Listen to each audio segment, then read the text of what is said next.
বিরিয়ানি আমরা কম বেশি সবাই রান্না করি, তবে ঈদের দিনে এরকম একটি সুন্দর এবং কালারফুল বিরিয়ানি যদি টেবিলে থাকে তাহলে কোনো কথাই নেই।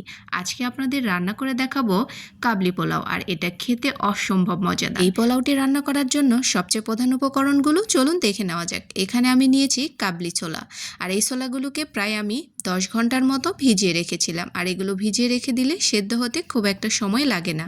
আর এই পোলাওটি রান্না করার জন্য এখানে লাগবে বাসমতি চাল। আমি প্রায় 300 গ্রামের মতো বাসমতি চাল আগে থেকেই পরিষ্কার করে ধুয়ে ভিজিয়ে রেখেছি। আর লাগবে খাসির মাংস। আমি এখানে প্রায় 700 গ্রামের মতো বড় করে পিস করা খাসির মাংস ব্যবহার করেছি। চুলার মধ্যে একটি প্যান বসিয়েছি। এখানে আমি কিছুটা তেল এবং ঘি একসাথে মিক্সড করে প্রায় 1 কাপের মতো ব্যবহার করেছি। এরপর এর সাথে দিয়ে নিচ্ছি পেঁয়াজ কুচি প্রায় 1.5 কাপ পরিমাণ। আপনারা অবশ্যই তেল এবং ঘি দুটোই ব্যবহার করার চেষ্টা করবেন। যদি ঘি দিয়ে রান্না করেন তাহলে তো কথাই নেই। তো আমি এখানে দুটো মিশ্রণ করেই রান্না করেছি। তো এই পেঁয়াজ এবং ঘি তেলের মধ্যে মাংসগুলোকে দিয়ে নিতে হবে। মাংসগুলোর পানিটাকে ভালো মতো করে ঝারিয়ে তারপরে এখানে দিয়ে নিয়েছি। এখন আমি এগুলো পেঁয়াজের সাথে বেশ খানিকক্ষণ নাড়াচাড়া করে একটু ভেজে নেব। আর এইভাবে ভাজতে ভাজতে মাংসের যে একটা এক্সট্রা গন্ধ থাকে, এই গন্ধটা একদম চলে যাবে। এরপর দিয়ে নিচ্ছি স্বাদমতো লবণ দিয়ে আমি এটাকে আরও 1 মিনিট নাড়াচাড়া করে নেব। এরপর ধাপে ধাপে আমি মশলাগুলোকে ব্যবহার করব। প্রথমে দিয়ে নিচ্ছি আদা রসুন বাটা দিয়ে এটাকে কিছুক্ষণ ভেজে নিয়েছি। এরপর কালো এলাচ দুটো দিয়েছি, সাদা এলাচ দুটো, হাফ চা চামচের মতো দিয়েছি গোলমরিচ গুঁড়ো। এরপর দিয়ে নিয়েছি গরম মশলার গুঁড়ো হাফ চা চামচ পরিমাণ। এই মশলাগুলো এই মাংসের সাথে বেশ খানিকক্ষণ কষিয়ে নিতে হবে।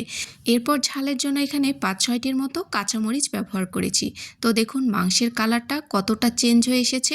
এই পর্যায়ে আমি মাংসের মধ্যে দিয়ে দেব পানি। সেদ্ধ হওয়ার জন্য আমি এখানে প্রায় 2 কাপের মতো পানি ব্যবহার করছি। আর এখানে আমি আধা ঘন্টার মতো এই মাংসটাকে রান্না করে নিয়েছি মিডিয়াম আঁচে। তো এই পর্যায়ে মাংসটা প্রায় 80% মতো সেদ্ধ হয়ে গেছে। আর দেখুন পানিটা একদম শুকিয়ে গেছে আর উপরে তেল ভেসে এসেছে। এর উপরে যে চালগুলো আমি ধুয়ে রেখেছিলাম, এই পুরো চালটা এর মধ্যে দিয়ে নেব। আমি এই চালটা কিন্তু কাঁচাই ব্যবহার করছি। এখানে কোনো সেদ্ধ করা চাল ব্যবহার করা যাবে না, এখানে কাঁচা চালই ব্যবহার করতে হবে। আর এই কাবলি পোলাওটি রান্না করার জন্য অবশ্যই এই বাসমতি চালই ব্যবহার করার চেষ্টা করবেন, তাহলে এর লুকটা এবং খেতেও অনেক বেশি ভালো লাগে। এর উপরে আমি যে কাবলি ছোলাগুলো ভিজিয়ে রেখেছিলাম এখানে দিয়ে নিচ্ছি। আমি সবগুলো দিইনি, এখান থেকে অর্ধেকটা পরিমাণ কাবলি ছোলা দিয়ে নিয়েছি। এরপর দিয়ে নিচ্ছি গাজর। আপনারা চাইলে কিন্তু গাজরটা আর একটু লম্বা লম্বা করে কেটে নিতে পারেন। তো আমার কাছে এরকম কাটা কিছু গাজর ছিল, এজন্য আমি এটাই ব্যবহার করেছি। এরপর দিয়ে নিচ্ছি কালো আঙুর।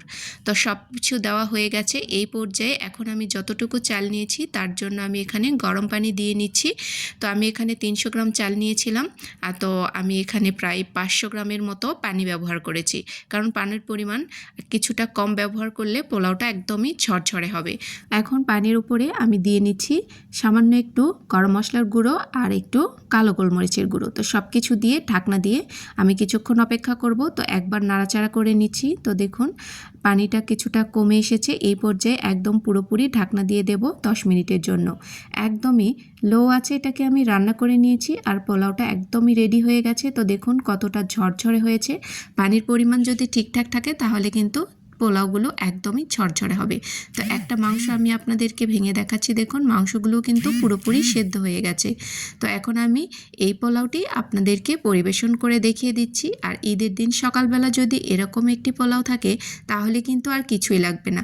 অসম্ভব মজাদার। আপনারা অবশ্যই ঈদে ট্রাই করে দেখবেন। যদি ভালো লেগে থাকে ভিডিওটি শেয়ার করে দেবেন। আল্লাহ হাফেজ। আসসালামু আলাইকুম।